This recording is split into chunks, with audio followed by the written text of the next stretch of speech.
Yo, what's going on? What's going on? What's going on?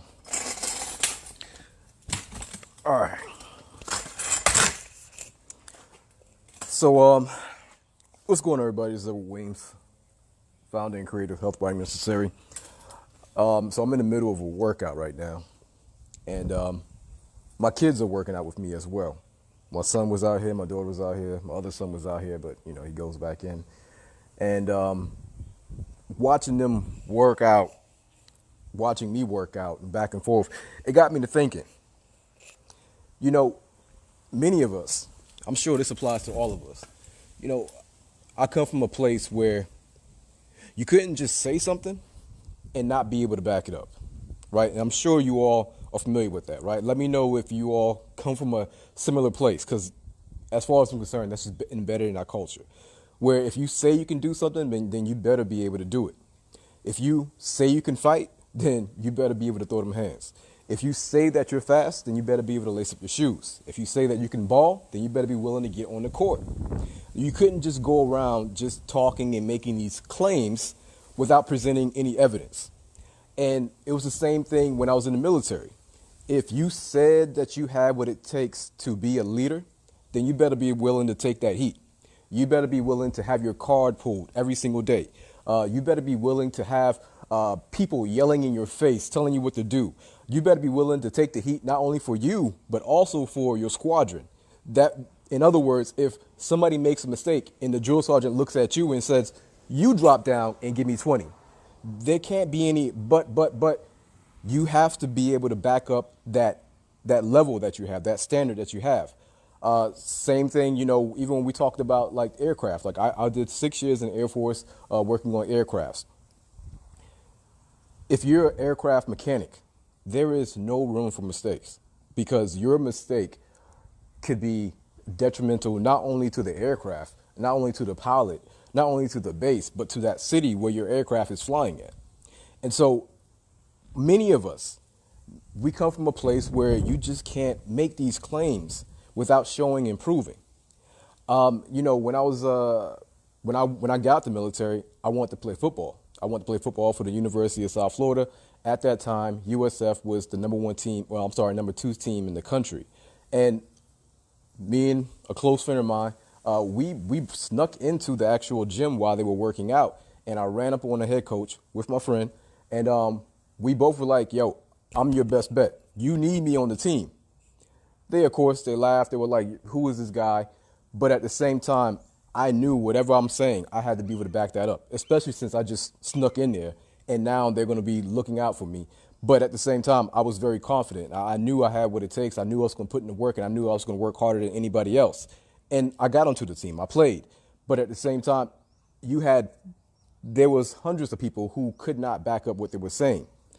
And I'm saying all that to say this to take it into the medical field. When I got into the medical field, even while I was in school, there was a drop. There was a huge drop as far as backing up your claims, or not walking it like you talk it, and not practicing what you preach. Now, this is not to throw shade on any practitioner specifically, but I am asking us all as a community, as a culture, to think about this. When I was even just when I was in school, and I'm doing these rotations, most of the practitioners were not healthy. A lot of the practitioners, a decent amount of practitioners, smoked. A lot of the practitioners walked around with a can of Coke all day, and they were very unhealthy.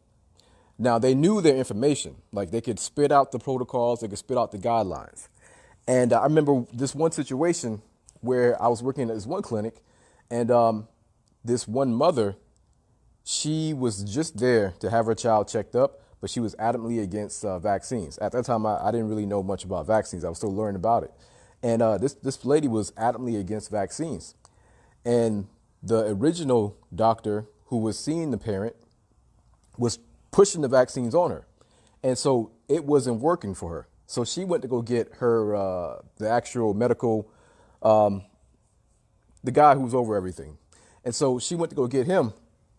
And this guy, before he even went into the room, we saw the whole meltdown. He was pissed off. He was mad. He was like, what? She has to get the vaccine. And what's wrong with these people? They get on my nerves.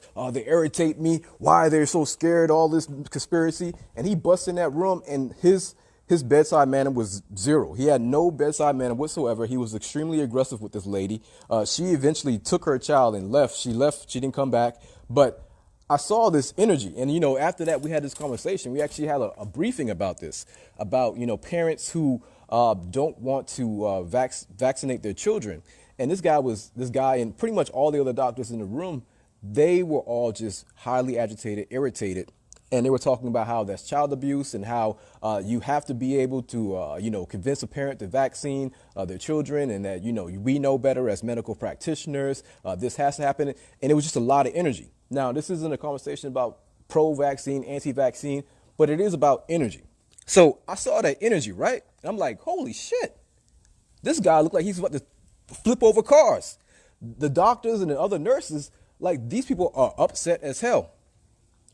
But they're all drinking soda.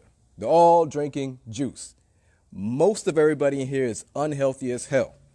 A lot of people in here are taking the same medications as their practitioner.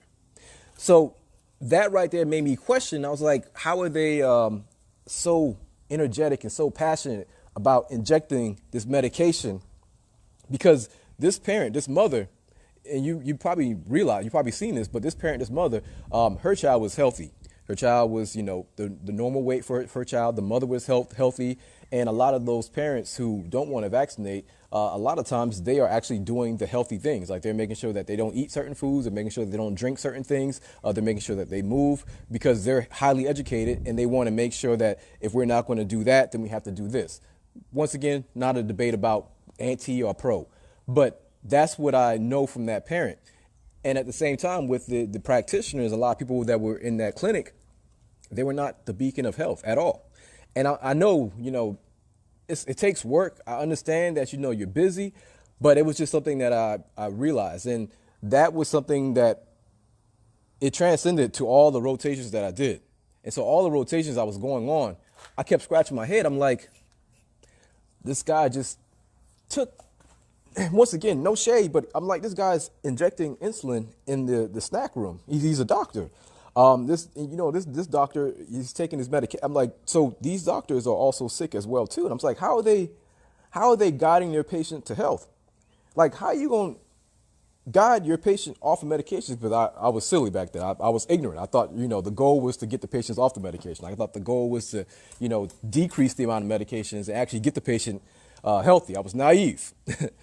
And so, but it was constant. It was a constant theme of, we preach one thing, but we don't practice it.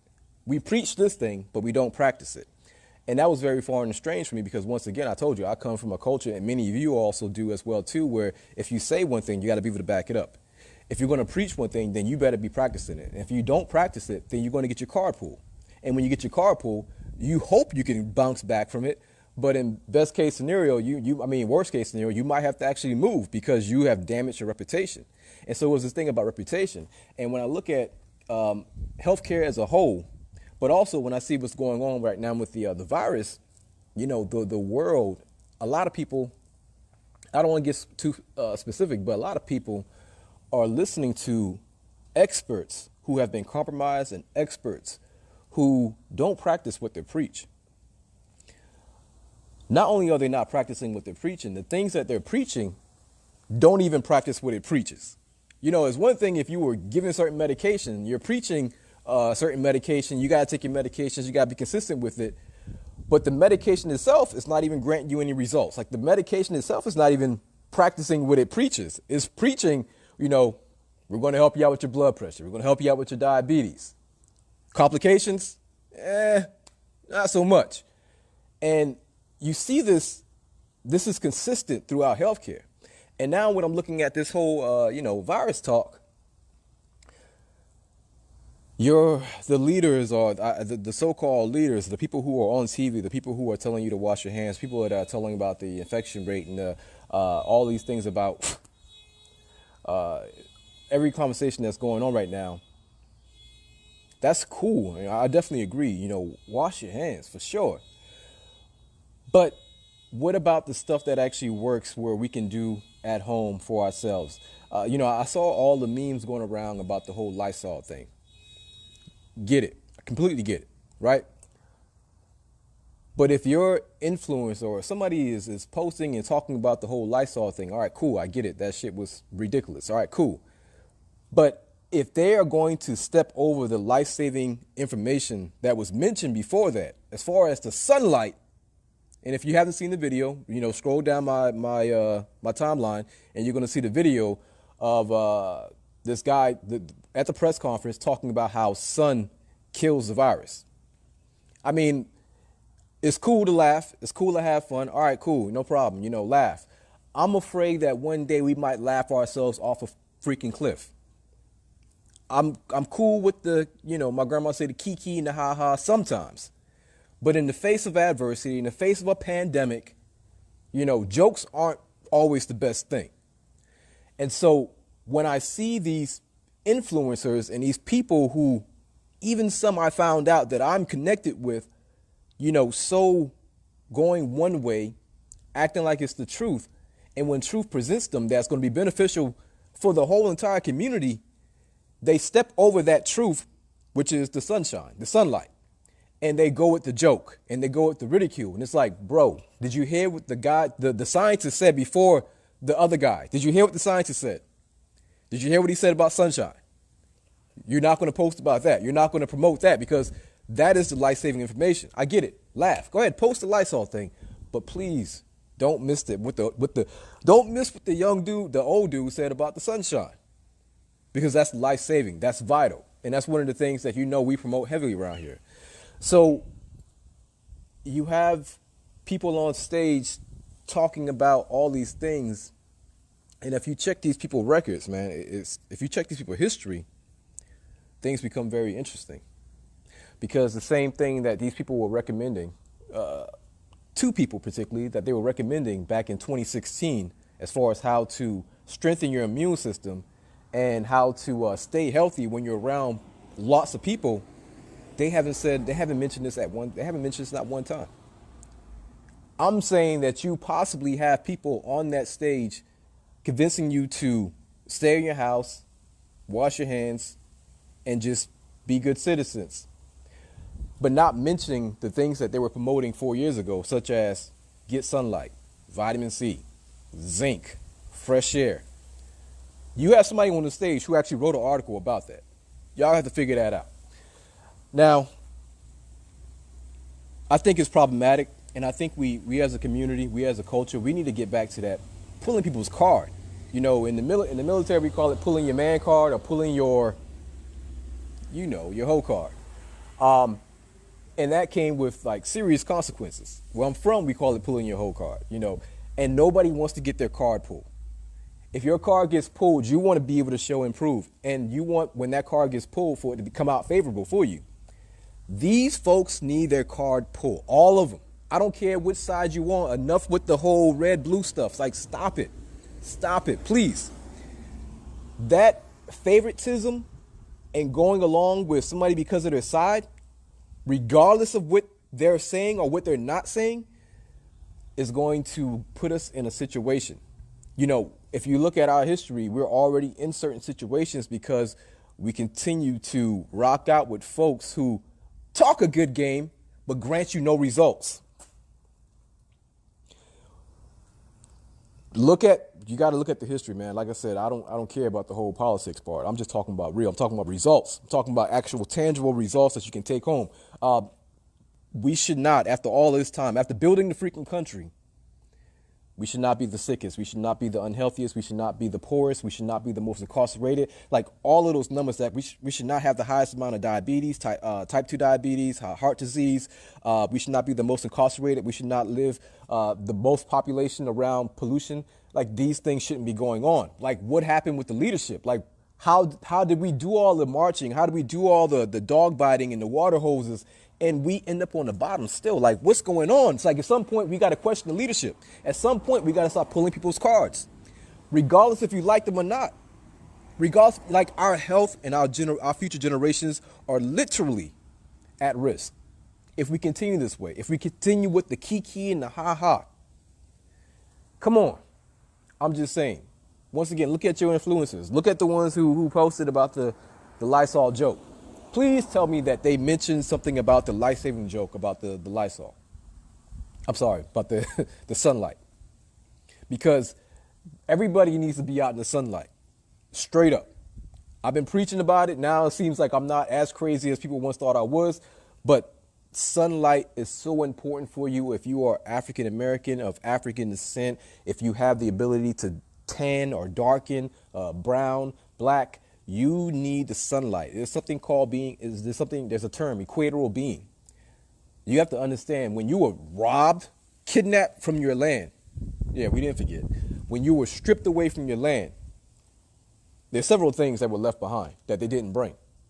Your culture, which is the biggest part, your spirituality, your religion, your food, your sunlight, your sun exposure, your idea of health, your idea of good, bad, all those things were left behind. And what we extrapolated or what took place was something they call the acculturation process. Like that's essentially what African Americans are expressing right now. We're expressing the best of what we can from that acculturation process. The acculturation process is when one culture oppresses and dominates and takes over another culture, and then they now inject their culture into them. And so from that extrapolation and from that oppression, you now get a culture of people who their idea of beauty doesn't look like them. Their idea of beauty, if I'm looking in the mirror, I'm like, God damn, I'm ugly. Look at my nose. Man, look at my nappy hair. Look at my skin, it's black. Ooh, I'm ugly. That's what happens with the acculturation process. Oh, my hair is so nappy. Oh my goodness, I need to go ahead and perm this. Like that's what happens with the acculturation process. Why my eyes so dark? I need some blue eyes. I need some green eyes. That doesn't even match up with nature. Because if you are in the area where you were supposed to be at before you were kidnapped, blue eyes, green eyes, straight hair, sharp nose, light skin, you would not survive. Like point blank period, you're not going to survive. It's called evolutionary mismatch. That's a very powerful term for people to look up. Evolutionary mismatch. And so when the acculturation process takes place, you now see life in the world through the lens of the oppressor. And so that's what took place, understandably so. After all those years of slavery, after all those years of rapes, castration, lynching, and then even after that, that's not enough. The Jim Crow, the black laws, the segregation, the sundown towns, and on and on and on and on and on. We still, throughout that time, tried to pull the best we can pull out of this acculturation process. And so I think, when we look at it, when we look at the era with the Black Panthers, which was like in the 70s, we saw 60s and 70s, you saw a level of black empowerment like we haven't seen before. People were literally going to afros, like people were literally trying to like get as black as possible and embrace their history and culture as much as possible. And a little drug called crack was introduced to the community not too long after that. And to think that crack cocaine is just a little thing, to think that the effects of crack cocaine is not a big deal, you have to understand how that destruction that took place sent ripples throughout our generation, ripples that will be that are still felt today and that are going to continue to be felt decades from now as well too.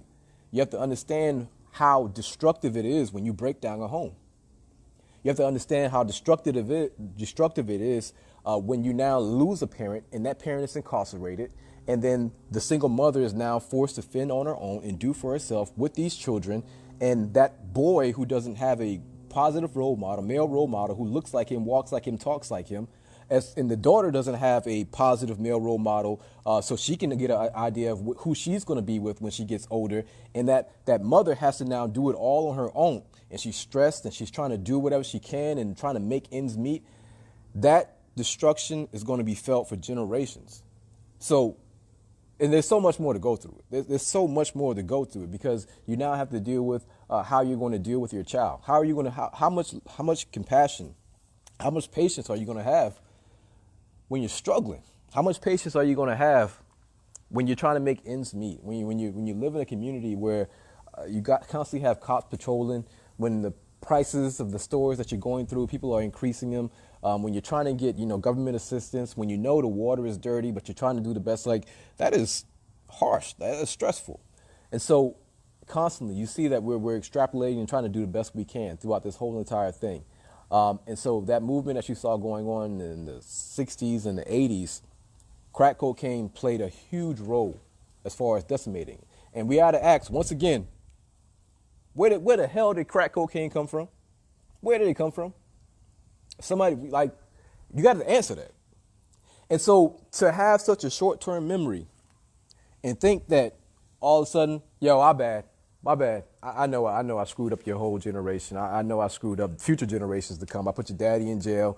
I had your mama stressed out. She was working 14 jobs.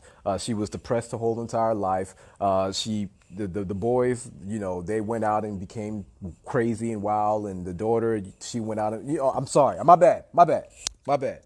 Forgive me. I promise we won't do it again. And so if we're going to we can't constantly ignore historical facts. Like, I'm not making these things up. I wish I was, but I'm not making these things up. And so when we look at things like mass incarceration, when we look at things such as, I keep bringing up Flint, Michigan, but Flint, Michigan is only one, like there's plenty of Flint, Michigans. When we keep seeing these policies, when we keep seeing these redlining districts, how they redline and how they set up things so that you kind of just think it just happened on accident. You just think it's de facto. You have to understand that this is happening on purpose. You have to understand that this is all strategic. This is part of a beautiful design. And by beautiful, I don't mean good. I'm just talking about beautiful as far as like the work and the detail that went into making sure that you are oppressed, and that you are marginalized, and that you don't get any of what is owed to you, and that you don't get any of what your ancestors built. Like, you guys, matter of fact, you guys are a constant daily reminder of the Jim Crows. Like, you guys are a constant daily reminder of the Black Codes, the Sundown Town, the Tuskegee Syphilis Experiment. You guys are constantly reminding us of the Black Wall Street. Like, we're tired of it. We're tired of thinking about the Wilmington, North Carolina. We're tired of thinking about the Rosewood, Florida. Like, we just want to pretend that everything was good and that we did everything great and that we are good people. We just want to pretend that. And it's hard to pretend when you people keep bringing up this stuff and keep on saying that we owe you some reparations. We ain't got it. We don't have trillions of dollars. Boom, drop trillions of dollars. Look, we don't have it. Like, that's like somebody owes you money. They know they know they owe you money. You know they owe you money. They tell you, look, hey, I ain't got it, bro. I don't got it. You like, all right, when you gonna have it? And you like, next week. And then they pull off. You go to the store and you see them in the store with a cart full of electronics, TVs, Nikes. And you're like, bro, I thought you said you didn't have it. And it was like, what? Have what? What are you talking about? I don't owe you no money. Now you got a problem. Like, that's what we're seeing right now. Like, the whole, I ain't got it, they got it. So anyways, I got on here just to say that we should really get back to pulling people's card, their credibility card. Many people that you listen to have no credibility, point blank, period. Whether they be like mostly the ones on news, the ones on TV right now. I don't care which side they're on. I don't care. And I don't care which influence we're talking about. They have to be doing more than just the kiki and the ha-ha. I mean, if they're a comedy person, then okay, that's what you're going to get. But if they're supposed to be like for the people, then you need to be for the people no matter whose side is telling the truth, like no matter where the information is coming from. If it's life-saving information, don't step on that information, then step over it just to grab the joke. And that's what I'm seeing happening. So keep that same energy. When you find something valuable, then you need to be as energetic or as passionate about making sure that people know about it, the same way you were as passionate about making sure that this meme and this joke got out. Kiki and haha is going to kiki and haha us right off the cliff. So we have to be careful with that. So yeah, these folks that we're seeing right now with the virus, nobody is beyond reproach. Nobody is beyond questioning. Nobody. I don't care who it is. They're not beyond questioning. I'm not beyond questioning. Of course I'm not. But I don't care what organization they're with, what little acronym they have. Nobody is beyond questioning, especially when you've been essentially wrong the whole way through. When you have somebody saying, wear a mask, don't wear a mask. Stay home. No, don't stay home. Get out. Like when you've been going back and forth like that, I'm not saying that you got to be perfect. Like, nah, you don't have to be perfect. Like it's hard. I get it. Trust, but don't say that you can't be questioned. Like don't act like you can't be questioned. Don't act like you weren't wrong. Like don't act like you weren't just saying that this thing is not human. You can't transfer it, transfer it human to human. Like don't act like you weren't just saying it. Like don't act like you weren't just saying like this thing is not gonna be like. Don't be humble. You made mistakes. Okay, cool. Like let's deal with it. But to act like you can't question them, that's a problem in itself. So question these folks. Question your doctors. Question your nurse practitioners, your PAs, your nurses. The medication that you have me on. How long I gotta do this? And what do I need to do in conjunction with this medication to start to bring down this medication dosage? Is it possible? You sure it's not possible? You willing to stand on that? Because I was told that it's possible. Why is he wrong? He's saying that this is his lifestyle. He's saying that I'm only dealing with this because of my lifestyle and my food. He's saying that if I change my eating habits, that I'll get healthier. Is he lying? Are you willing to stand on that? Is he lying? Yes or no? You got to understand, you're paying these people. Like the copay, the insurance, like you're paying these folks. They don't own you. You're supposed to be working together. Like it's supposed to be a team work type of thing. Too many people go into there with their head down and then just you know everything. Just, give me the prescription. Like, no, regain your confidence. Remember who you are. Remember that you have a purpose here. They don't own you. They don't control you. Please go in when you go into the office. Understand that this is your body. This is your life. It's all you have. You have people back home depending on you, whether your mother, your father, or your aunt, your uncle, your sister, your brother, whatever. Somebody loves you. Somebody wants you around. And so don't let these third party people control your life. Because if something goes wrong with your life, if something happens to you, sorry, my bad. But guess what? They're not going to be in trouble. You know why they're not going to get in trouble? Because as long as they're practicing the protocol, as long as they're staying within the guidelines, they're Gucci. They're fine. They got malpractice insurance to make sure they don't have any problems. No smoke whatsoever. Just make sure you practice the guidelines. We got you. So question them, man. Stop being so afraid. I don't care how many degrees they have. I don't care how long they've been a doctor. You could have just been a doctor for 40 years doing the wrong thing. I don't care. And that's why a lot of these folks have a problem with me because, and that's just how I've been since I was a baby. Military with the same exact thing. I don't care how many stripes you got, bro. Like, I'm a man. You claiming to be a man, but now you got to go outside and figure out who's really a man. So yeah, I was young and ignorant, but at the same time, military, Air Force, right now in medicine, if you're saying that this is healthy and that people should have to take this flu vaccine every single year, even though it doesn't really work, and you're mandating that people take this, and you're huffing and puffing around the office because people are not taking it, and you're calling them ignorant, and you're calling them stupid, but you're on insulin, bro, because you're type 2 diabetic. We need to talk. What, you think that vaccine is going to keep you from having a heart attack? Like, you think that vaccine is going to keep you from having kidney failure? You think that medication is really doing something for you? Oh, I get it. Injecting vaccines is easy. Taking a pill is easy. Having the discipline to fast for 16 hours a day and eat healthy food and whole food, it's a challenge. And these folks are teaching us all how to be soft and comfortable, how to depend on convenience. They're teaching everyone on how to depend on comfort, convenience, and just overall be soft and adapt to something that's unnatural. And that's going to be a problem when reality hits, such as right now. This is reality. This is reality. The idea of a virus coming in that it could touch everybody, that's always been a reality. It is a reality. It's always been a reality. And after this, it's going to continue to be a reality. The other reality is that the virus itself does not determine the fate of the host. What determines the fate of the host is the actual immune system, the whole entire system of the body. If that's compromised, if there's a problem, then yes, you're going to have a lesser chance. Like the chances of you actually outfighting and outmaneuvering this virus decreases. Therefore, since that is a reality, that's always been a reality, always continue to be a reality, it would behoove you to improve your health as much as possible, 24/7. It would behoove you to not depend on the medication that does nothing at all for you beneficial as far as mortality and morbidity goes. It would behoove you to try your best to be healthy for the most part and eat whole foods and learn how to fast. Because can you imagine if you right now in this situation are so used to eating 6 meals a day? Because that's the advice, that's the stupid advice they give, man.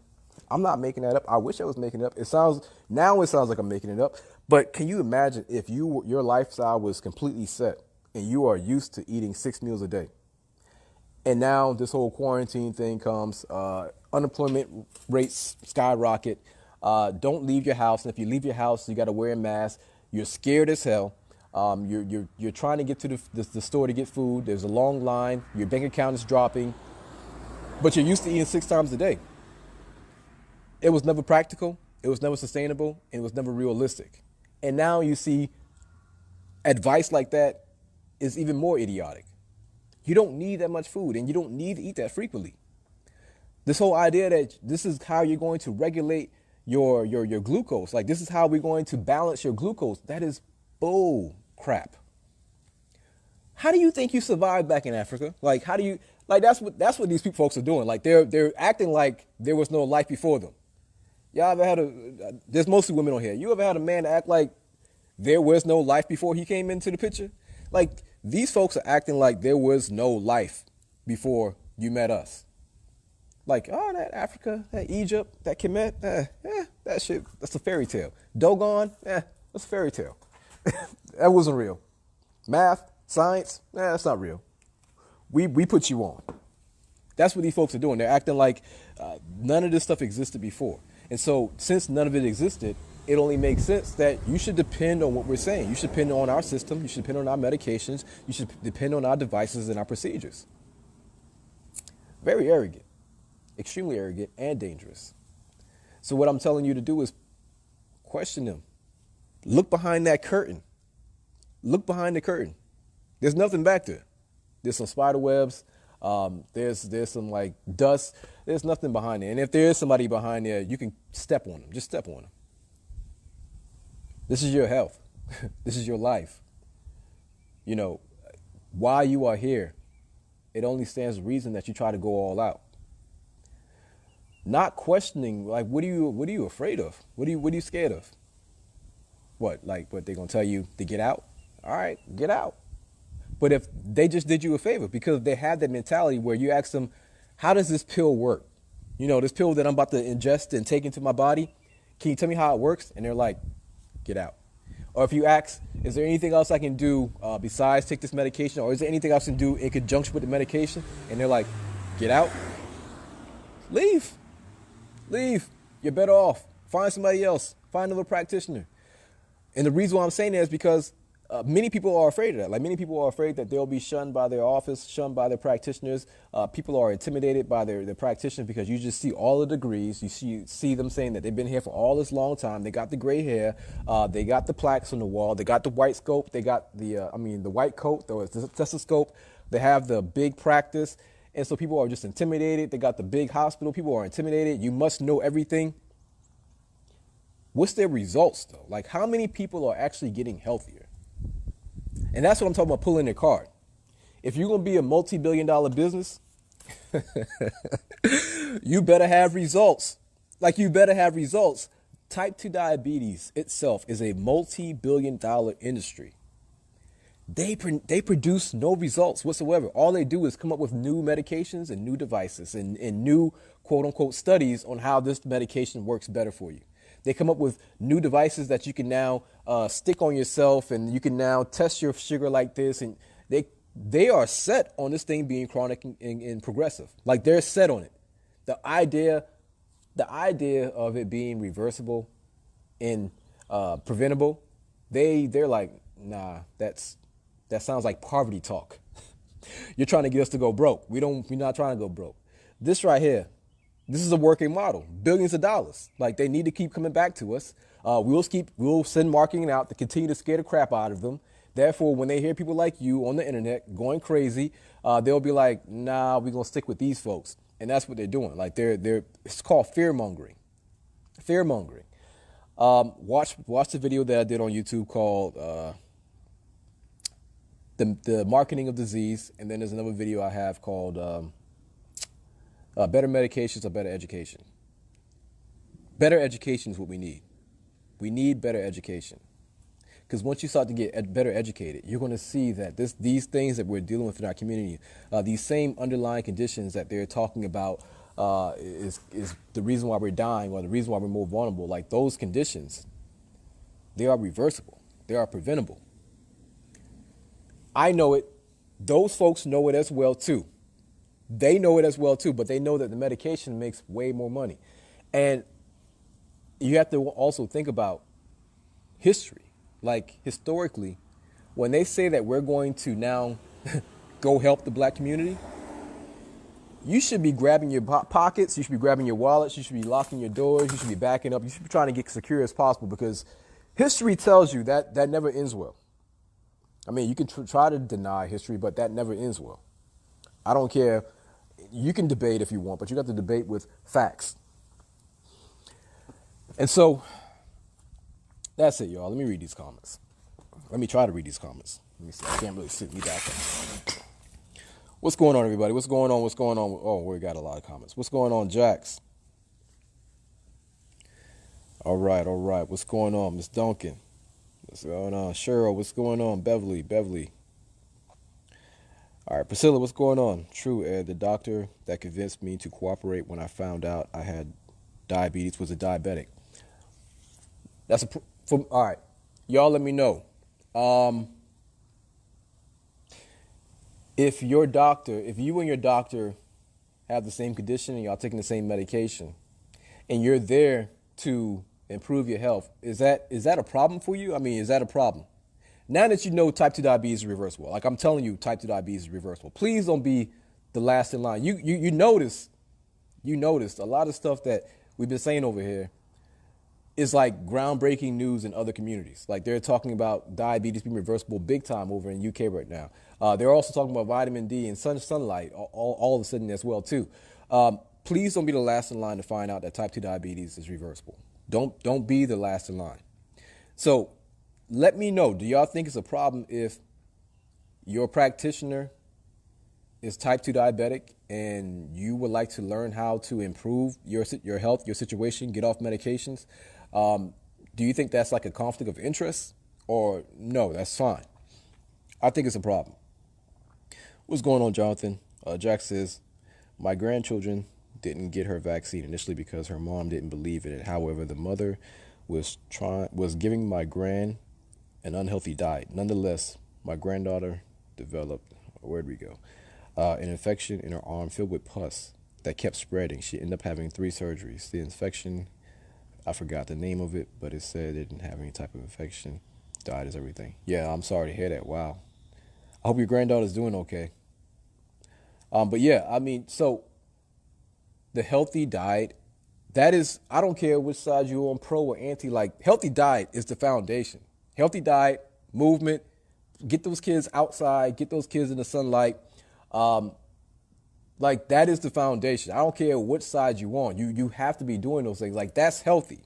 And if these folks care so much about you, all of them, the ones that are talking right now on TV and the ones that are talking right now on news, and also your doctors and everybody else who's telling you about vaccines and telling you about washing your hands, if they're not saying anything about food, I don't mess with them.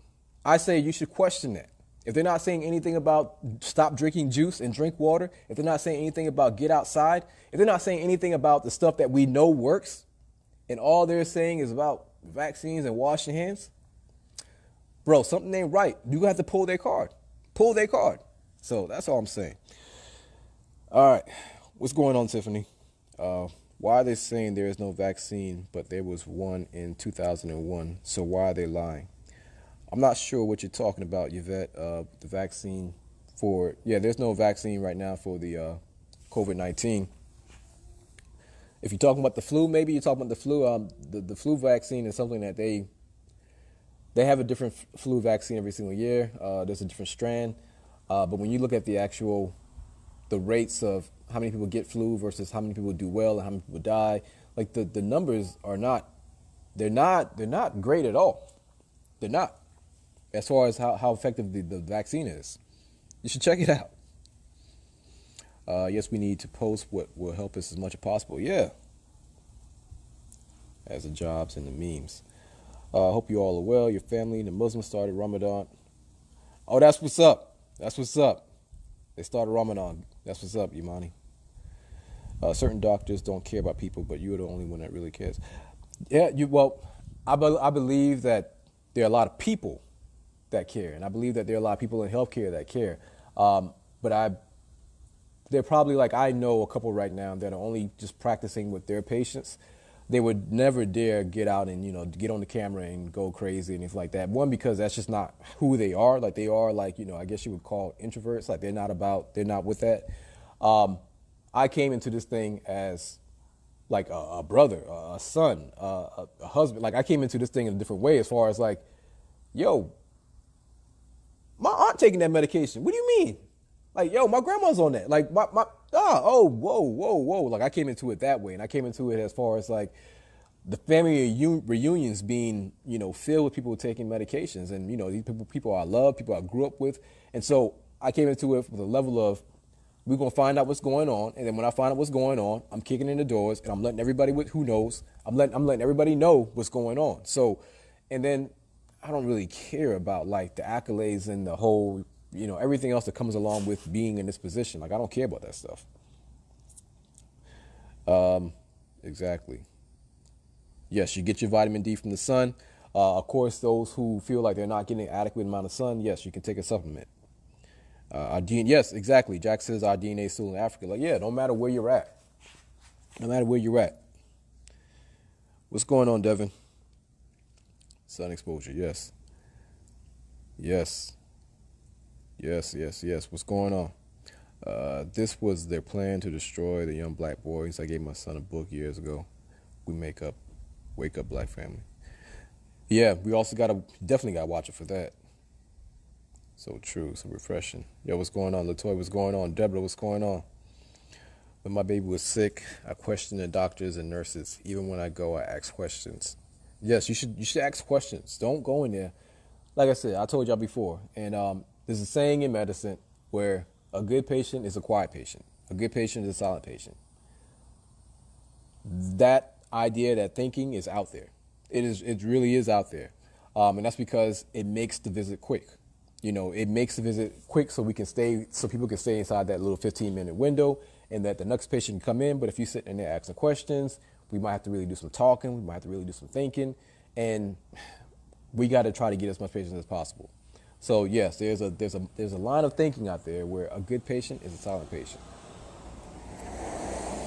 They are legally working with paper, so they won't get in trouble. It's funny that you're saying that. I just did what you said, and I was fed a bunch of straight up bullsh crap, and was even given free medications. I left pissed as. Where do you go from that when you know they're lying? So, Miss Duncan, please give me some more information. You were given some free medication, huh? Most likely that's some medication. So, were you in a clinic? Because they're not supposed to giving out medications in the clinic unless they're licensed to do that. But most clinics are not licensed to give out medication like that. Some of those medications are coming from the pharmaceutical reps who are coming by. But a lot of times they try to keep those things separate because you're supposed to be seen as a conflict of interest. So I'm wondering what you're talking about. But as far as where you go from there, one, what type of medication was it? What condition was it for? Then you try to find out about this condition. What is this condition preventable? Is it reversible? If you're talking about high blood pressure, cholesterol, type 2 diabetes, the answer is yes. What can you do within inside of your home right now during this quarantine to improve that? So, we start from the bottom. Start from the bottom. And the bottom would be figuring out what are you dealing with? Like, what kind of medication did they give you? What was it supposed to be for? What are you dealing with? And we start working our way up. Please watch the video. I urge everybody to watch the video that I have. You can find it on this Facebook page, but it's called Better Medications or Better Education. I apologize for the sound quality, but in that video, I give you 5 questions that I recommend we all ask. All right, so make sure you check that out. Look at this little car. All right.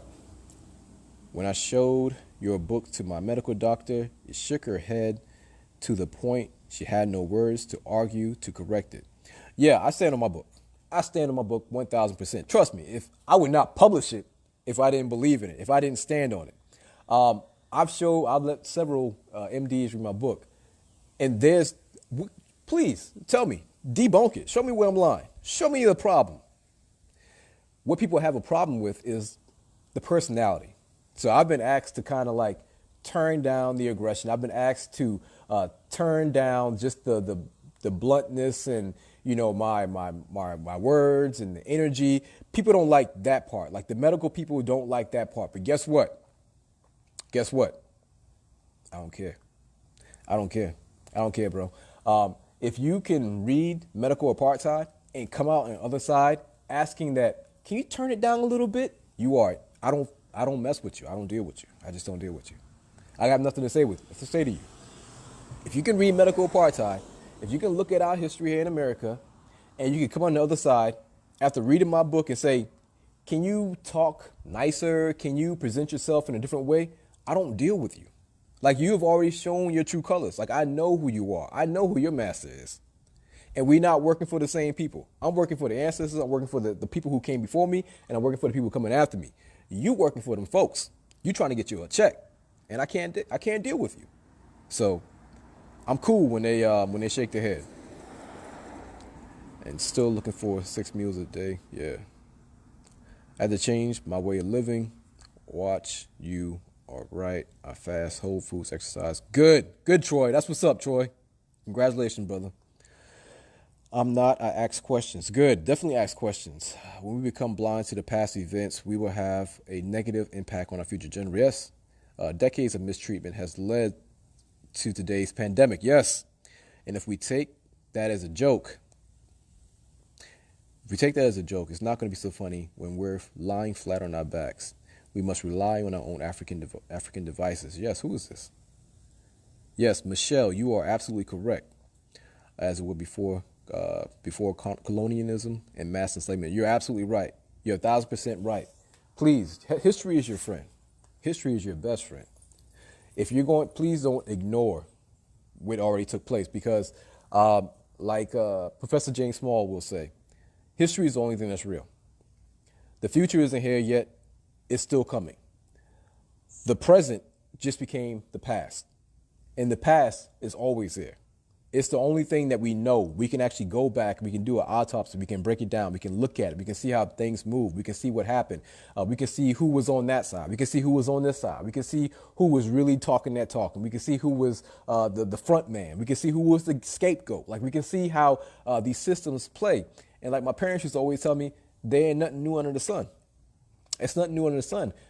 People have updated their hustle, but it's still essentially the same hustle. It's still the hustle that's built on a very similar framework. And that's what we're seeing. That's what we're dealing with. Please don't ignore history. And please don't ignore the fact that they knew, they knew the water was dirty, and it's still dirty. They knew 70% of the population was sick, and they're still going to be sick. Now they're just going to be sick with more medications. And when I say population, I'm talking about the adult population. So to sit here and act like you're so all about health now is a joke. That's a joke. A good friend reversed her diabetes through eating healthy. Good, Devin. Nice. Congratulations to your friend. It's a huge It's a huge problem when your practitioner is sicker than you. I think it is. I mean, no shade on the practitioner, but I couldn't train like, all right, so I do the PA thing. I'm a personal trainer. I don't personal train anymore. Also nutritionist, but I worked on aircrafts for 6 years. I was an F-16 crew chief for 6 years. Guess what? You can't be out there working on aircrafts and don't know what you're doing. You literally have to be a practitioner. Like you read, you study, and then you go practice it. And also in the military, I was also the base instructor for fitness, as far as fitness goes. The military would not allow me to be unhealthy and go up there and lead hundreds of people in fitness. Like they won't have it. They won't have it. They won't have it. All right, everybody get down. 1, 2. They're not going to have that. You got to walk it like you talk it. Your money, you have to put your money where your mouth is. Like all these things that were embedded in our culture, all these things that we believe that on each other. That's what I would say. Like we will force that on each other. Like we will make sure that another brother or sister, you got to practice what you preach. But it seems that there's this spell when we go into these places, and we don't have that same energy for them. And I'm telling you, you have to have that same energy. It is literally life or death that you have that same energy for these folks. And I don't know. I think it's a problem when your practitioner is sick. Like, when you look at the word practitioner, not only should you be practicing it on other people, but you should also be practicing it on yourself. I would think that you should be your first practice. Am I right or am I wrong? I mean, that's what my parents told me. That's what the military told me. Like, you can't be out here trying to lead folks in a certain topic and you don't know what the hell you're talking about. That'll get people killed. So that would be equivalent to getting relationship advice from someone who is single. Yes. I most definitely would have an issue. I hear you. She's great now. Okay, good. Great.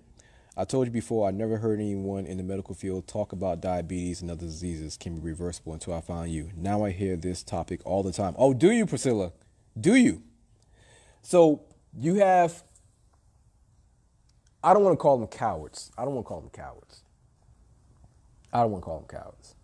You have people that know what they're doing is a lie. But they also know that lie comes with a big check, like a real nice check. And that big check has provided them a very nice house, a real nice house. And it's also provided them a nice car, several nice cars. And they know it's a lie, but they know if they speak out in the lie, that check is going to decrease. And if that check decreases, that nice house, that nice car, all those things are in jeopardy. So which one do I preach? Which one do I practice? Which one do I promote? The lie or the truth? The lie or the truth? And people make that decision. And so until it becomes popular opinion or until it becomes sanctioned, because a lot of times these things become sanctioned. When you start seeing people who were silent before speaking out on a certain thing, the movement has been compromised or the advice or the recommendation has been compromised. Also, them doing that and them taking that action means that it has been sanctioned. It means that their handlers, their medical mommy and daddies have said, all right, it's okay, speak about it. And when you speak on it, attack that Negro over there. Attack him. And so that's what you see happening. When people start to speak about certain things, when they were silent before, because once again, this is a very good thing to watch right now. In the face of the whole virus thing, the people who were talking about health, did they all of a sudden be quiet or are they still talking? And what are they saying when they are talking? Are they being consistent in what they're talking about and what they're recommending?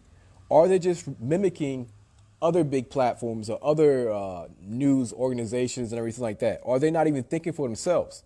You have to ask those questions. You have to have a critical, it's critical that you are analytic when looking at these things. And you have to make sure that you keep that same energy. Pull these people cards. They have to show and prove. And so when you start doing that, you're going to see that, bro, you were saying this last month. Now you saying this month. And at no point did you say, yo, I made a mistake. I was wrong. After further research, I see that we should be doing X, Y, Z. But if they just jump from here, jump from there, funny meme, jump over here, jump over there, funny meme, you now see who you're dealing with. And so adversity and pandemics has the ability to show people's true character. And so, yeah, you should take a good look at your feed and your whatever you're on, Instagram, Facebook, whatever you're doing. Also the news and all these things, like really check the temperature of people, like see where they're at, because you're going to start to see their true character. Some people never knew what the hell they were talking about. Some people were just repeating and being a parrot for other little outlets and organizations. And that's what you're seeing. That's why people are just jumping around from recommendation to recommendation. But it's on us to have a long-term memory. The reason why people can do this year after year and never show improve and never put their money where their mouth is and never walk it the way they talk it, reason why they can do that year after year is because they know the society as a whole has a very short-term memory. They know you won't remember it. They're counting on you not to remember that. And what I'm telling you is you should remember it. You should make sure you pull it back up. And if they don't remember saying that, you can just show them. So it's crucial. It's critical that you do that. Have you ever followed Dr. Ken Berry? His book, Lies My Doctor Told Me. He also has a video about keto on a budget. No, I'm not sure about him. Who are you?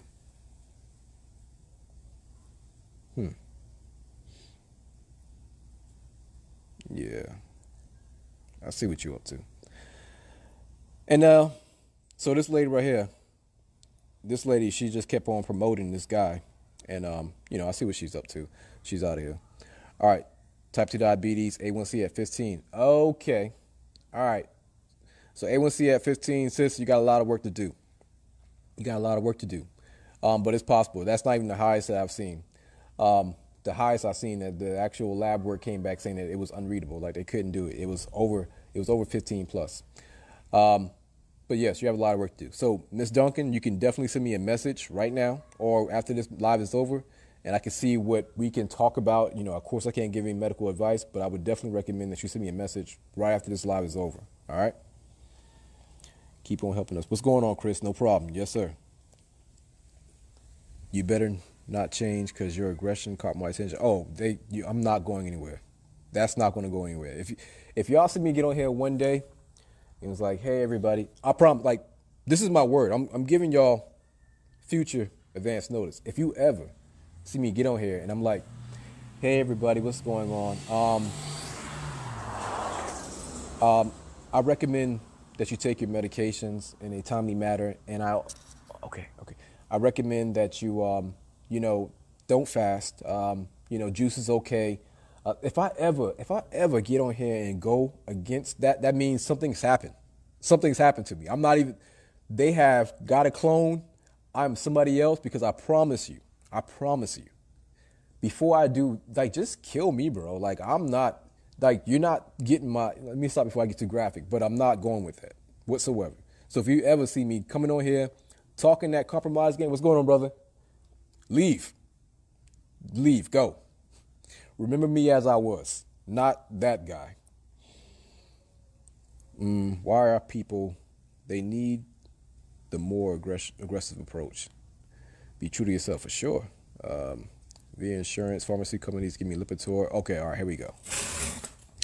All right, so via the insurance and pharmacy give me Lipitor. I forgot the medication, but for high blood pressure and cholesterol, plus I was placed back on 2 different insulin, which they changed to generic without my okay. Yeah, Ms. Duncan, send me a message. Lost everyone on my father's side to type 2 diabetes. Father, grandfather, 3 uncles, 2 aunts. I tell everyone they should still be alive. They all ate themselves. I'm sorry to hear that, and that unfortunately is true, and I'm very sorry to hear that. And that's the painful part about it. That is the painful part about it, and that's why I try to That's where a lot of the passion comes from, knowing that that's a reality. Like, I've lost. I don't even want to talk with my grandfather on here because, like that is still fresh in the mind. But you talk about the coolest guy you would know. Smooth, sexy, sensational, sunny. That's what they call him. This guy's hands were huge. He had huge hands, and they were callousy as hell because he worked with bricks. And so his hands were huge, they were thick, and if he grabs you, it's a wrap. I don't care who you are, I don't care how big you are. If he grabs you, it's a wrap. I seen him grab my dad's arm, and it wasn't good. If he grabs anything, his grip strength was off the charts. But real nice, real great guy. Swagged out, man. Swagged out. Smooth, sexy, sensational, sunny. The coolest thing since ice. Like he had all these things he would always say. And we lost him to heart disease. And so Adrian says, my mom been a diabetic for years, and the doctor switch her to medications on a regular, and she have different side effects every time. So since she been on the meds so long, can she still reverse her diabetes? Yes. So I've had patients that have been on medications for 15, 20 years, right? And if you go look up, so what I want you to check, well, what I want y'all all to check up, if anybody can type this in, this would be great. Look up the advanced study, advanced like going forward.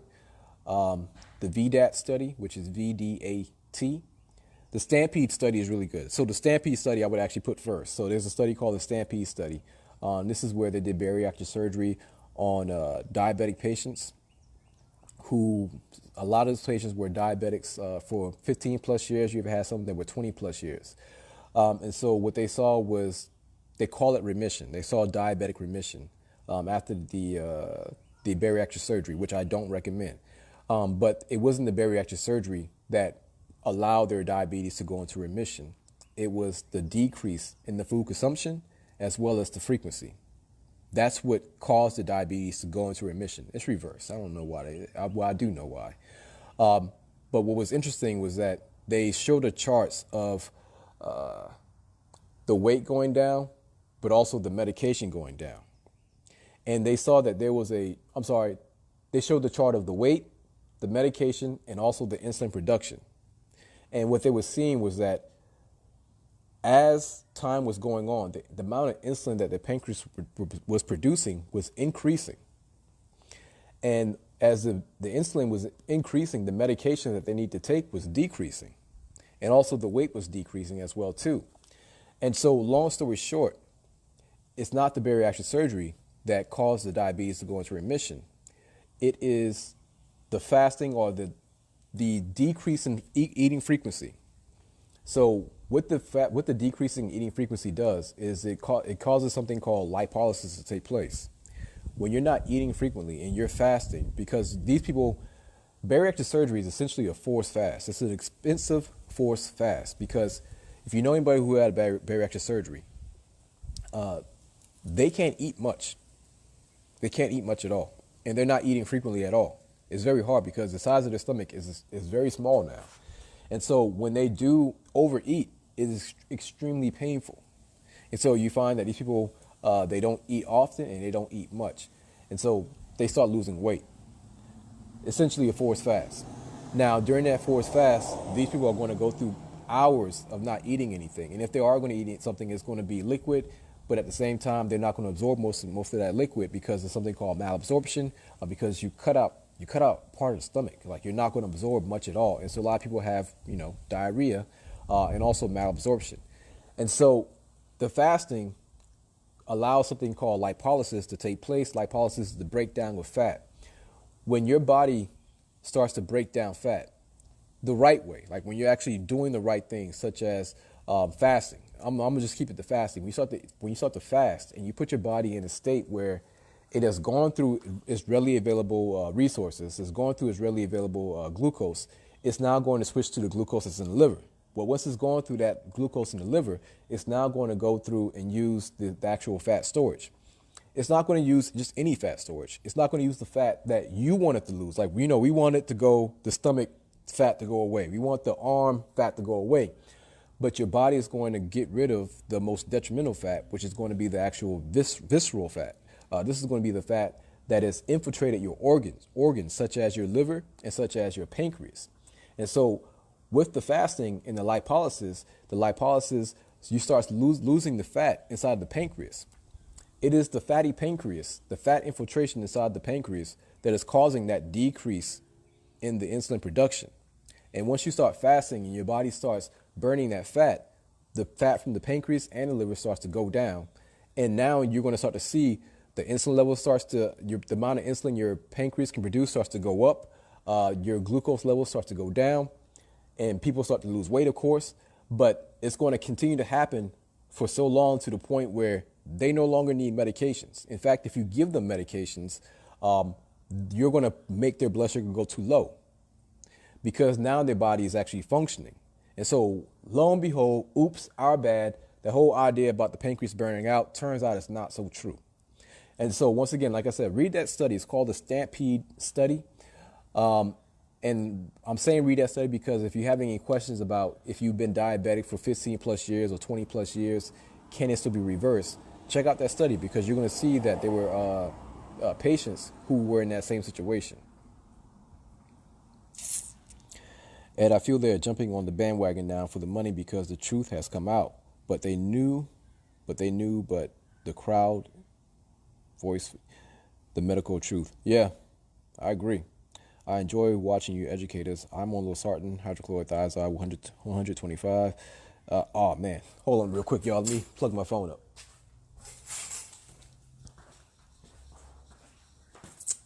So I'm going to have to do the video over here.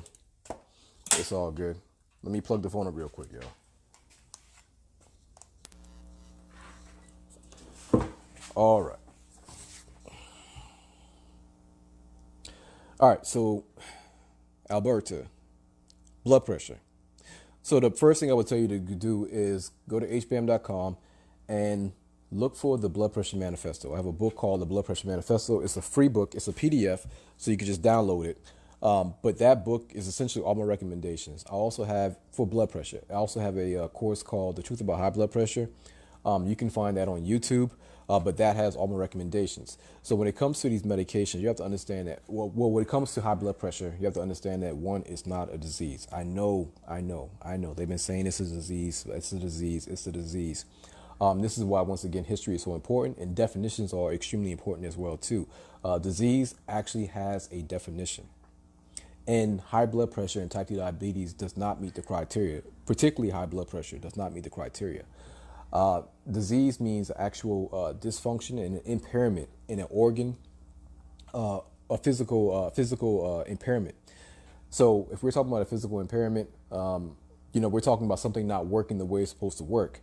Your blood pressure having the ability to increase in the face of blockage or restriction is the way it's supposed to work. Like, that is what it's supposed to do.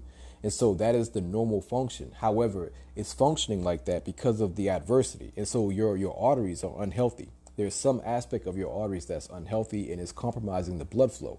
So because there's a compromise in blood flow, the body needs to actually increase the pressure. It can increase the pressure by causing vasoconstriction, decreasing the size of the artery. It can increase the pressure by increasing the contractility of the heart, contracting harder.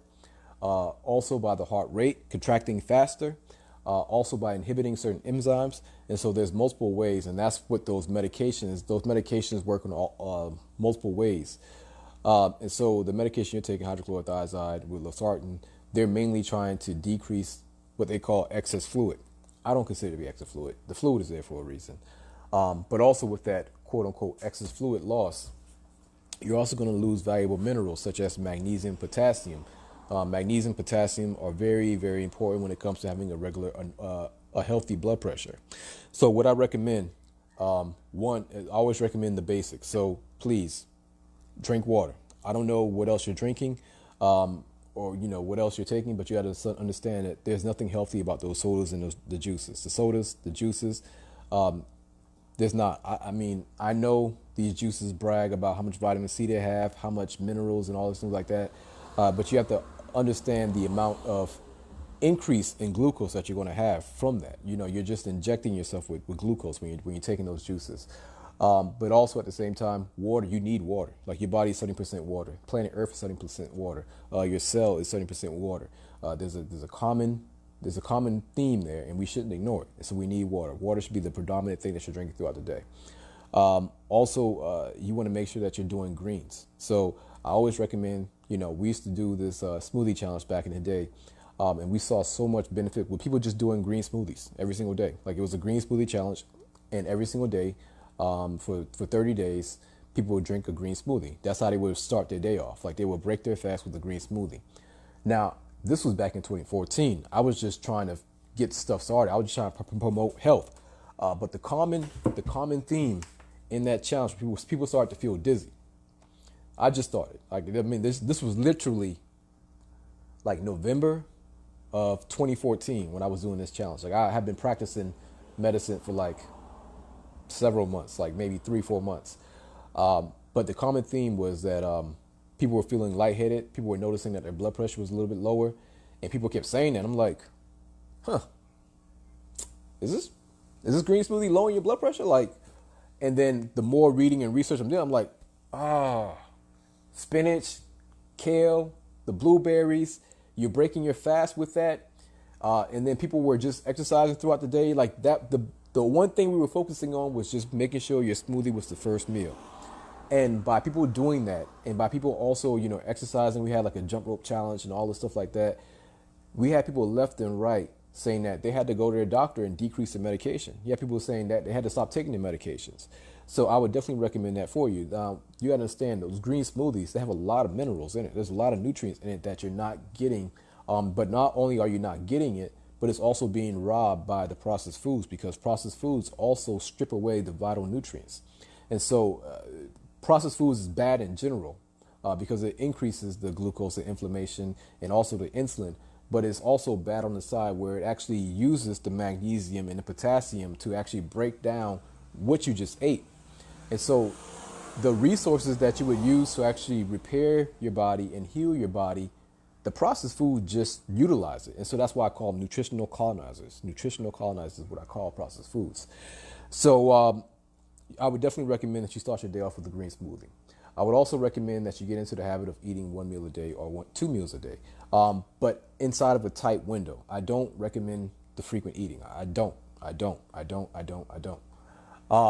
But also, you got to get moving. You know, our bodies are built to move. So, like right now, I don't know where you're at, but right now I'm in Florida. You know, like walking around the block in the sunlight. Get sunlight. So, particularly all the black women on this right now. If you are a black woman and you notice that your blood pressure is not only is it high, but that diastolic number, that bottom number, is very high, like 90 or 100. There's a very, very, very good chance that you're vitamin D deficient. For some reason, I haven't been able to figure it out. They haven't been able to figure it out. I don't really know why. But the science has shown that particularly in black women, being vitamin D deficient, one of the effects is increasing the bottom number, the diastolic number. And this means, so the diastolic number is essentially the pressure in your cardiovascular system when the heart relaxes. So the top number systolic is when the heart contracts. That's systolic. But when it contracts, it also relaxes. But it can't relax to 0 because then the blood would not go anywhere. So it relaxes to about 70 or relaxes to about 80. But if it's relaxing not fully and it's relaxing to about 90 or above, if you're a black woman, a lot of times, what I found and what I've read, that it's the vitamin D deficiency. So make sure you get some sunlight. Make sure you move, whether you're just walking around the block, whether you're just jump roping, a full workout, but you got to get movement. Also, I'm making a wide recommendation, and I'll start speaking on it more, but check your water. Check your water. A lot of people are drinking water with lead in it. This is the truth. And like I said, I'm digging more into it. I'm learning more into it, and it's bothering me more and more and more, because lead water can cause a lot of phantom symptoms where you think you're doing everything right. I'm eating healthy. I'm, walking, I'm exercising, I'm doing all these things, but my blood pressure is just very high, and I'm on two medications. It's very high. For me, that is a red flag that you are taking in some type of toxin that you have no idea. And a lot of times it can be lead. Lead is very poisonous. There's no safe amount for the human in the body, and it's even more detrimental to kids. And I'll just leave it right there because that part bothers me a whole lot. So yeah, you got to start doing those things, sis, and also watch the video, okay?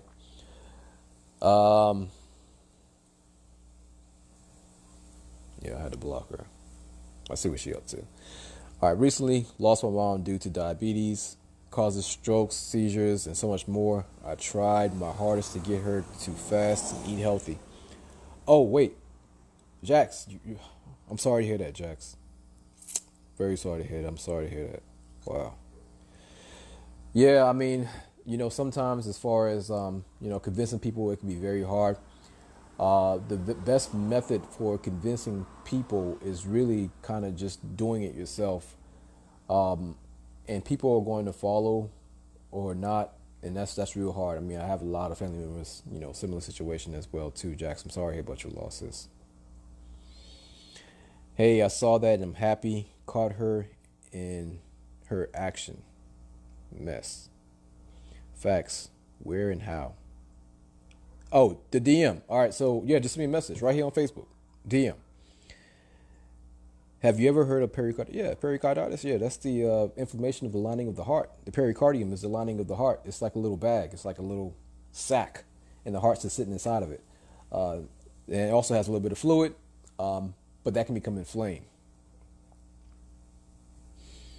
Look up VDAT study. Yeah, Stampede as well too. Are there any benefits in metformin? Are there any benefits in metformin? When you say benefits, I'm gonna need you. I would like for you to be more specific with it before I answer it, because you have people in bodybuilding who take metformin not because of diabetes, but because of the anabolic effect, like actually gaining weight. So it depends on what type you're looking at, because there's other people who also say that metformin can extend life, so what benefit are you talking about? Are you talking about specifically for type 2 diabetes? If that's what you're talking about specifically for type 2 diabetes, I'm going to tell you no, but I'm also going to tell you that it is the lesser, and I hate using this term, but it is the lesser of the evils when it comes to these other medications. And a lot of times that is the last medication that I'm taking a patient off of. Other ones I'm taking off of first, like the sulfonylureas and the insulin, like I'm definitely taking them off those first. And so a lot of times I'm okay with having them on the metformin. If they're already on metformin, I'm okay with that until we can get them down enough till we have to actually take it off. So if you're talking about for type 2 diabetes, we got to make sure we understand what benefits mean. Now, benefits in my book means decrease in death and decrease in complications. That's what benefits mean in my book for type 2 diabetes. But if you're just talking about bringing the numbers down so that they look better, all right, yeah, they do that. But as far as death and actually complications, no. And then there's arguments that can be made that they may actually be causing complications over time. The Stampede study, yes, the Stampede study. I'm a type 2 diabetic. So what's going on, Dennis? So appreciate your question, brother. So let me tell you all about me as far as my stance on good medications.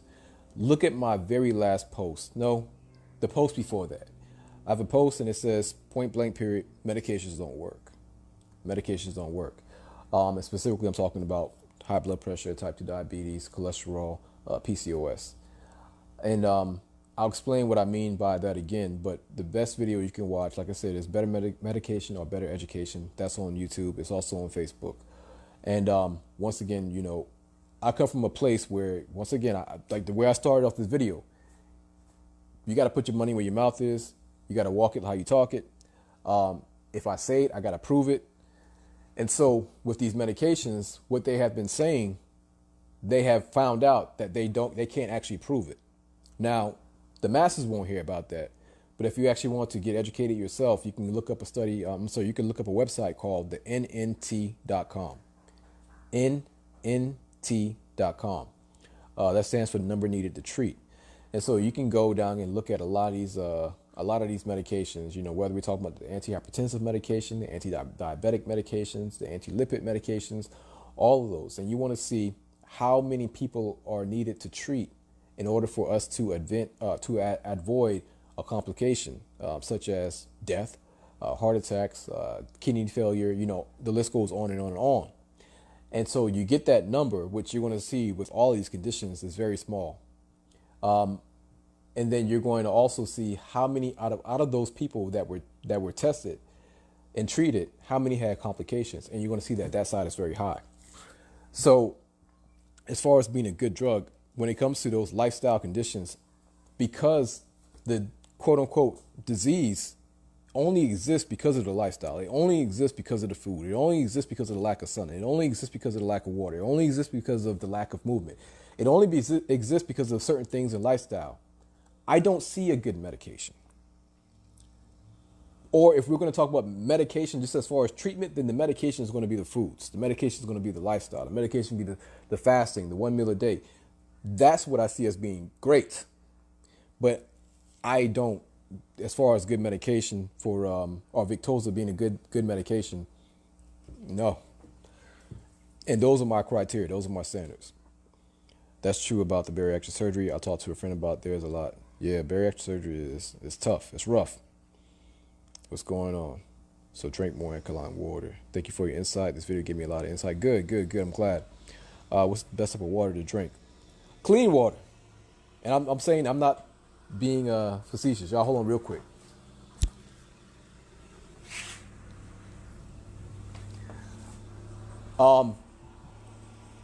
Clean water.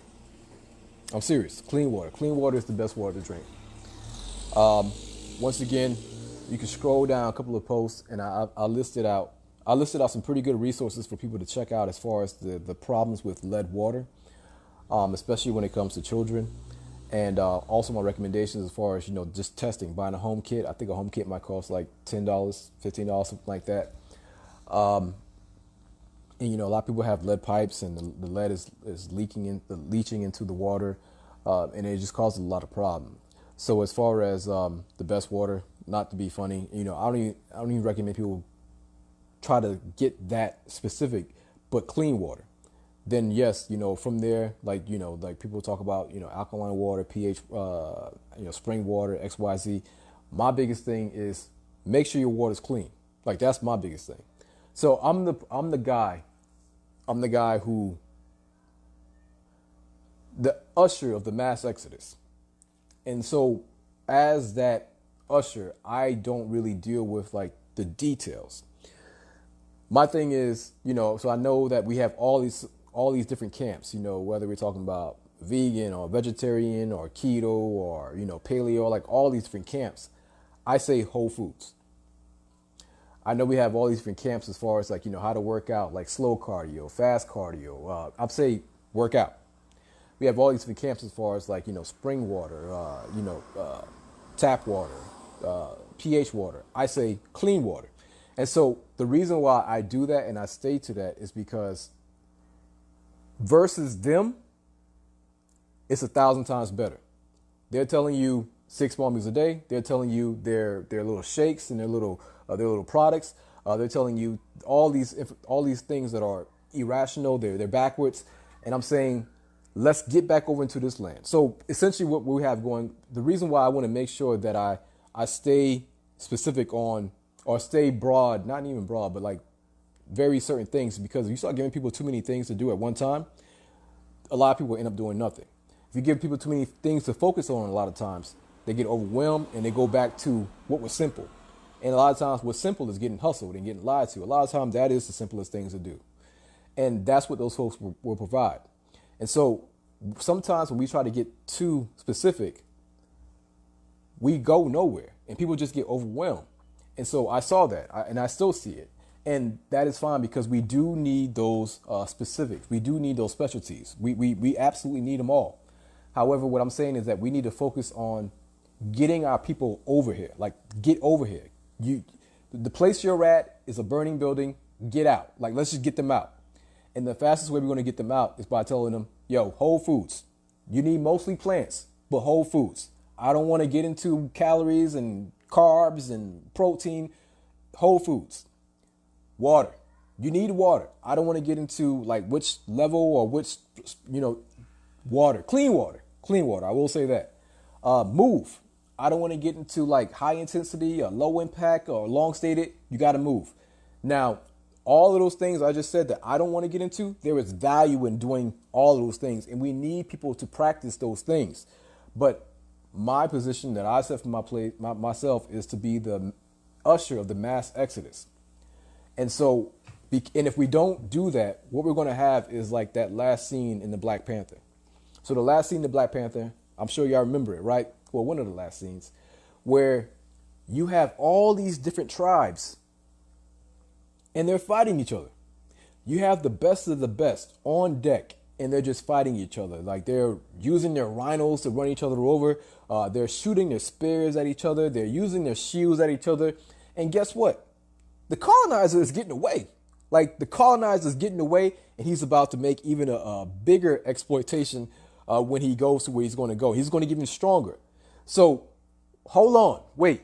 Before we bang on each other about which diet is the best, before we bang on each other about which type of exercise is the best, can we all get rid of this colonizer? Can we all like destroy this enemy? Can we all get them out the paint? Can we all reserve our brightest and our best for our people to actually defend them and actually go on offense on those folks who are exploiting us? Because if we continue to fight each other and go back and forth bantering and bickering about, we should do this. No, this is better. No, this is better.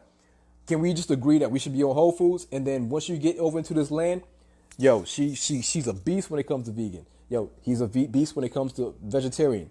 She's the best when it comes to that, XYZ. But first, we got to get rid of this guy right here. We got to get rid of this colonizer. Right? We have to get rid of this guy who is exploiting both of us, all tribes. And so that's why I prefer to attack it that way. And then, like I said, there's value in all those other things and that we need those experts, particularly in those areas. But we got to get them over here first. They say I'm hypoglycemic and I should know. What's going on, homie? Denise, hypoglycemic and you should not fast. So what is your level of hypoglycemia? Where are you at? So you got to make these people give you some like hard data, some hard facts, because they are good at saying anything without really walking you through how this thing works. Like, what are you just going to be hypoglycemic for the rest of your life? Do they have you on medications? Do the medications have anything to do with hypoglycemia? Like, how would I survive in a crisis like this? Like, what type of advice would you give me if I haven't worked for 4 weeks? My money is very, very short. I'm not able to go to the store because I can't get on the bus. And my refrigerator, my pantry is running low. Doctor, what advice do you give me? So what you find is that people become very, very resourceful and very smart and intelligent when they don't have much. So one of the problems with it's a gift and a curse is that we have so much technology, we have so much medication, we have so much crap that we rely on it so much to the point where we ignore that this is not nature, like this is not real. And then when nature hits and nature comes, we're like, oh crap. Like how do we do this? What do we deal with this? And so tell me more about this hypoglycemia. Where'd you go? Denise, tell me more about it. All right. I had some squeezing my left. Oh yeah, pericarditis. Yeah, pericarditis is very messy. It's very bad. It can get bad very, very quickly. I mean, it's already bad, but it can get out of hand extremely quick. Should I get, echocardiogram, stress test done, but they say there was nothing wrong. Should I get a second opinion or is there anything else I can do to lessen the pain? Are you still having pain? Yeah, you should definitely get a second opinion. If you're having chest pain, if you have chest pain and squeezing your arm, yeah, you should definitely get a second opinion. Priscilla says nnt.com. Yes, that's what I said. Thank you, Priscilla. nnt.com. So these kids, let me tell you something about my kids real quick. I'm home now, right? I'm going to the office. She heard me talking. She knew I was about to go off. So I'm home now more, right? I'm curious about what happens when I'm not home. These kids leave the door open all the time. And y'all know how much air costs. Y'all know how much electricity costs. Like, I walk out to the garage and it's cool. I'm like, wow, that's the garage, cool. And I look at the door and the door is open. I'm like, I always sound like my grandma, because that's when my grandma like, close that door. But anyway, y'all, I'm just ranting. You can get a pitcher that can filter water. Yeah, definitely, definitely. Exactly, sure. What's going on, Mary? So, Mary, do me a favor. Post your link for your radio show, the show that you did. So, Mary Washington, she's a great sister. She's doing a lot of work in the community, a lot of great work in the community, and I was invited on her show last Wednesday, and I'll be on there again next Wednesday. And she really has a show. We had it was, how many people was on there, Mary? It was like 8 of us. I believe it was like 2 doctors or 3 doctors, but very enlightful. A lot of great talk about the community, and just coming up with solutions. So Mary, post your link below if you don't mind. What's going on, Bonanza? What's going on, Eddie? Denise, what's going on? All right. They put me on a mediocre gabapentin. The gabapentin is for nerves. All right, y'all. So I appreciate y'all, and I've been my primary care physician for 30 years. I really get a cold. My issues from the environment. Yes, yeah. All right, y'all. So I'm gonna go ahead and hop off, but like I said, I just want to make sure that we understand that you are absolutely at liberty to question these folks. Don't feel bad about questioning these folks. Just ask questions. Like, question them. Everybody can be proven wrong if they are wrong. Don't allow people to have the God complex where they just cannot be questioned. Okay, like, especially when it comes to your health. And credibility means a lot. People showing and proving means a lot. All right. So, the question that I posed was about health. It was about everything, but, particularly when it comes down to health, should your practitioner be working towards getting healthy? Should your practitioner, I don't say that they definitely don't have to be like 1,000% healthy, or like, the whole, whatever idea this country has for when it comes to health. But they should at least be working towards being healthy. But if they're doing the whole soda, hamburger, fast food, smoking, never exercising at all, like who's leading you? Like, who's leading you? If your leader can't even do what they're telling you to do, or they don't even believe, because like that, once again, that tells me what you believe in. Like, like they tell you, like there's a saying, like, I can't believe what you say when I see what you do. So if you have practitioners talking about, be healthy, get healthy, exercise, but I watch you and you're none of those things you're telling me to do. Like, you can't be doing those things. So people got to keep that same energy. All right, that's it. So great. Let us know in advance if we can join the show, if you can. Yeah, and y'all can definitely do the split screen. I believe I can do that, but I don't know. All right, y'all. And so lastly, also, we have the Fast Life 20-day challenge. There's only 1 day left to sign up. The challenge starts on Monday. We kicking in the doors. We shooting everything that moves. I know it's a little violent, but yeah. This challenge is a game changer. Game changer. We have a community well over 200 people. There's 3 coaches with high compassion and love for the community. We all have a vested interest in the community, and that's another thing we should be looking towards, is dealing with people who actually have an interest in the community, a vested interest in the community, versus those who can make money in the community and then deuce out. Make money in the community, pandemic hit, I'm out. Like, we should make sure that they probably have a vested interest. So the challenge starts on Monday. It's a complete game changer. It's 28 days of coaching, walking you through our 5 protocols of fasting. We have 5 different levels. Some people may be on 1, some people may be on 2, but we provide you with the support and all the information you need. We inform you on what is fasting, why you should be fasting, why it's so beneficial. We also give you a meal plan, because you will be eating at some point. But we also give you a meal plan, also recipes, shopping list. We also give you workout. It's a holistic program. This is what your practitioner should be giving you. Man, let me get off. So check it out, y'all. All right, I'm gonna holler at you later. Peace.